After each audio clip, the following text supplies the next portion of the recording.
Pag-ibig at kapayapaan sa ating lahat mga kapatid. Sa ating buhay, si Kristo ay may tatlong espesyal na papel. Nagbibigay liwanag, nagbubukas ng daan sa kaligtasan, at nag-aalaga sa atin ng buong puso. Sa madaling sabi, si Kristo ay tatlong bagay sa ating buhay: ilaw, pintuan, at mabuting pastor. Ilaw ng salibutan, 1:8-12. Ako ang ilaw ng salibutan, ang sumusunod sa akin ay hindi lalakad sa kadiliman, kundi magkakaroon ng ilaw ng buhay. Kapag susunod tayo, mawawala ang kadiliman at gabay niya ang bawat takbang sa ating pintuan.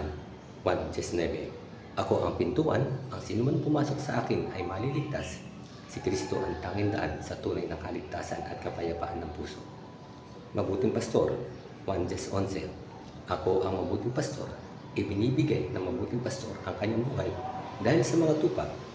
Ibig sabihin, siya gumagabay at handang magsakripisyo para sa atin. Si Kristo ang ilaw, pintuan, at mabuting pastor ng ating lipunan. Patuloy natin siyang sundin at pagkatiwalaan. Paano mo mararamdaman sa iyong buhay ang ilaw, pintuan, at pag-aalaga ni Kristo? Maraming salamat po, pag-ibig at biyaya sa ating lahat.